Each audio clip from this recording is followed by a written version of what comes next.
Sejam bem-vindos ao módulo 5 de Teoria Geral do Processo. Eu sou o professor Wilker Cruz e vamos dar prosseguimento no seu conteúdo. Lembre que eu comentei com vocês no módulo 4 sobre a necessidade de que vocês dessem uma lidinha lá nas fases do processo, para que nós possamos dar prosseguimento e entendermos aqui no módulo 5 sobre exatamente essas benditas fases do processo. Que bom que temos fases no processo. A fase no processo, as fases processuais, elas geram previsibilidade. É o fim do caos. Nós temos segurança jurídica para entender, olha, o próximo passo é a contestação, depois vem uma réplica, depois vem uma audiência, tem a fase postulatória, tem a fase de saneamento, enfim. Eu tenho como verificar e exigir, né, o cumprimento dessas fases, tá bom? Então, eu coloquei aqui no material o conceito, rito pelo qual o procedimento se desenvolve no tempo. Então, fase postulatória, fase de saneamento, nós temos a fase probatória, tá? Eu tenho como prever o próximo passo e verificar. Isso não significa que eu já estou adiantando os passos do meu opositor, mas eu tenho como garantir, né, uma paz social em relação ao que está acontecendo dentro de um processo, ok? Vamos lá. Então, a primeira fase, fase postulatória.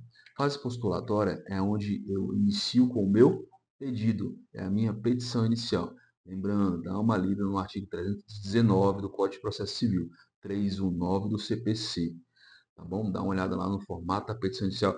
Isso vai te ajudar bastante para quando você for verificar a petição inicial lá em processo civil.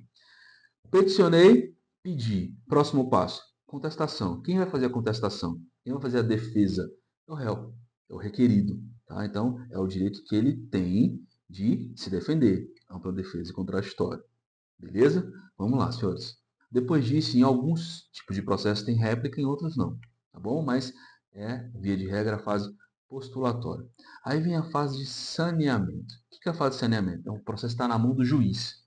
Onde o juiz vai dizer o seguinte, está tudo certo, ou tem algum erro. Pessoal, olha só, está faltando documento X, está faltando documento Y, está faltando a procuração. Fulano aqui não tem idade, precisa de representação, enfim, ele vai resolver todos esses pontos, né, vai verificar as preliminares. Eu argui, olha, o cara está me processando, mas ele não tem documento. Está me processando, mas ele não tem idade. Então o juiz vai resolver todos esses problemas, vai sanear o processo, resolvendo todos esses problemas. Depois vem a fase instrutória. E aí, fase instrutória, fase fundamental de provas. É uma fase onde eu preciso provar aquilo que eu estou falando. Vou juntar documentos, vou pedir perícia. Só lembrando, perícia não é cabível, não é permitida dentro do juizado especial. Então, se você tem um processo que precisa de perícia, não entre no juizado especial. Ah, mas o valor é só de R$ 50, R$ 100, não importa. Requer perícia, tem que ir para a vara comum. Então, o juizado especial, seja ele comum, seja ele da Justiça Federal, ele não permite perícia, beleza? A Lei 9.099 não comporta a perícia. Vamos lá, senhores. Provei, encerrei a fase instrutória, vou para a fase decisória. Lá vem sentença, tá bom? Então vem a sentença de mérito, dizendo se eu tenho ou se eu não tenho direito, ou uma sentença de extinção. Extingo o processo sem julgamento do mérito, porque não vi aqui tais e tais condições da ação. Resolvido isso, acabou? Não. Eu tenho duplo grau de jurisdição. Significa, eu tenho o direito de recorrer, de buscar uma outra instância, segunda, terceira instância, buscando uma revisão daquela sentença. Sentença, apelação, decisão, agravo de instrumento. E ainda posso embargar de declaração todos esses procedimentos. Não se preocupem com isso agora, porque isso é objeto do direito processual civil que vocês vão ter durante o curso. Ok? Vamos lá. Senhores, o princípio da instrumentalidade das formas são obrigatória, lógico, né? E é importante porque, se não observado, eu não consigo atingir a finalidade do processo. Tá? Então, eu preciso verificar se o conteúdo é lícito. Eu preciso verificar se existiu efetividade da justiça, se eu não tenho erros no processo, se eu não tenho erro no julgamento, tá bom? Quem vai ver isso? Primeiro, o próprio juiz. Segundo, são as partes. E como é que eu reclamo se acontecer alguma coisa? Recursos, peticionamentos.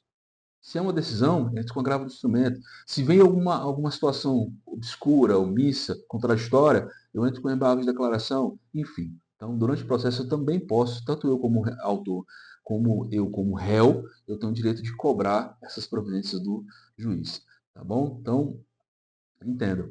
É onde o juiz vai verificar se aquele processo tem condição de existir. E aí, até fiz um comentáriozinho no material, tá aqui, ó. Uma petição com erro de formatação. Senhor, formatação. Tá compreensível? Você conseguiu entender aquilo que eu estou te pedindo? Beleza. Então, ela vai seguir? Vai, tá? Ela vai seguir. E aí a gente precisa compreender que nós temos uma evolução digital.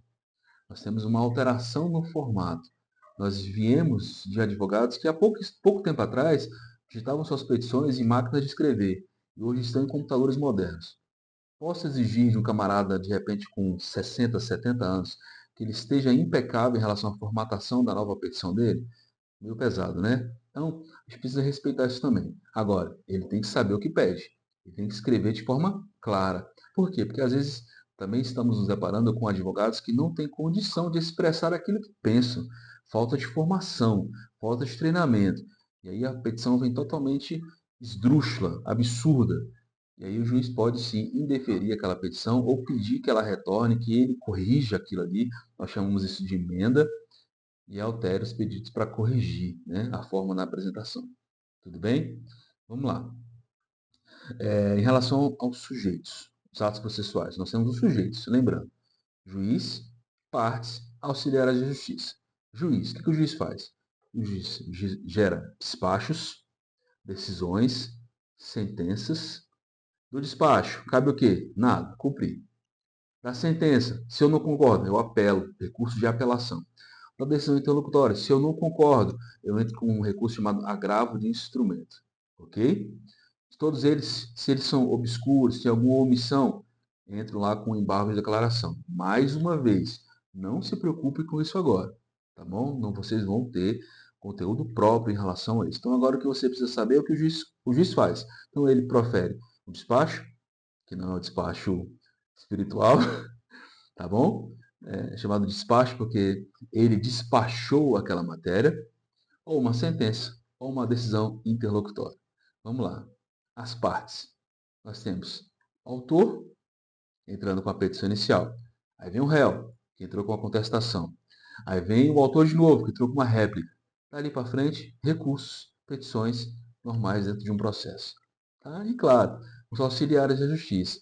Nós temos ali oficial de justiça trabalhando, nós temos ali os peritos, nós temos os serventuários do judiciário fazendo certidões, fazendo mandados, enfim. É um conjunto de trabalho muito importante. Em torno de um processo, pessoal, tem muita gente trabalhando, tá bom? Vamos lá, classificar por função agora. Tipo de ato, postulatório. Então, eu estou postulando, estou pedindo, estou iniciando, ok?